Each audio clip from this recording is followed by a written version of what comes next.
बोलिए शिव शंकर भगवान माता पार्वती की जय। मैं आप सभी को ये बताना चाहती हूँ कि हमारे 2 चैनल और भी हैं, मधुर भजन और आरती के लिए मन रखियो और डेली जनरल नॉलेज के क्वेश्चंस के लिए लर्निंग बाय डूइंग। इन दोनों के लिंक डिस्क्रिप्शन बॉक्स में दे दिए हैं, एक बार आप जाकर देखिएगा जरूर। आज मैं बुधवार त्रयोदशी की व्रत कथा या बुध प्रदोष व्रत कथा सुनाती हूँ। अगर आपको अच्छी लगे तो लाइक, शेयर, सब्सक्राइब जरूर कीजिएगा।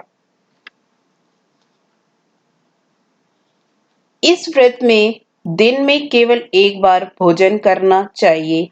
इसमें हरी वस्तुओं का प्रयोग किया जाना जरूरी है। यह व्रत शंकर भगवान का प्रिय व्रत है। शंकर जी की पूजा धूप, बेल पत्र आदि से की जाती है।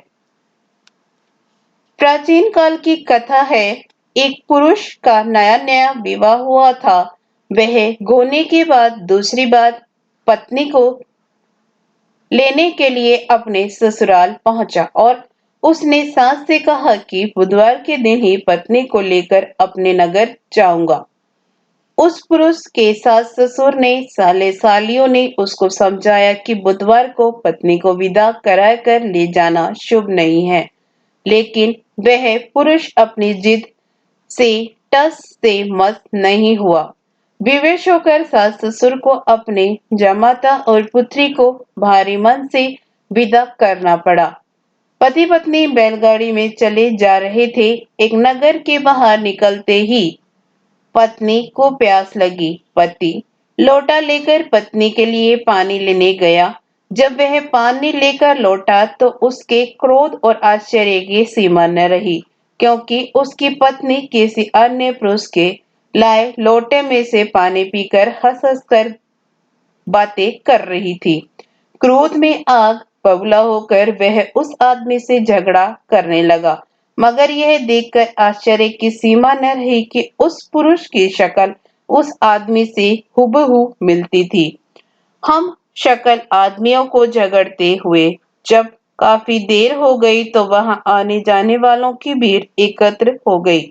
सिपाही भी आ गया। सिपाही ने स्त्री से पूछा कि इन दोनों में से कौन सा आदमी तेरा पति है, तो वह बेचारी असमंजस में पड़ गई, क्योंकि दोनों की शक्ल एक दूसरे से बिल्कुल मिलती थी। बीच राह में अपनी पत्नी को इस तरह लूटा देखकर उस पुरुष की आंख भर आई। वह शंकर भगवान से प्रार्थना करने लगा कि हे भगवान, आप मेरी और मेरी पत्नी की रक्षा करो। मुझसे बड़ी भूल हुई जो मैं बुधवार को पत्नी को विदा करा लाया। भविष्य में ऐसा अपराध कदापि नहीं करूंगा। उसकी वह प्रार्थना जैसे ही पूरी हुई कि दूसरा पुरुष अंतर्ध्यान हो गया और वह पुरुष सकुशल अपनी पत्नी के साथ अपने घर पहुंच गया।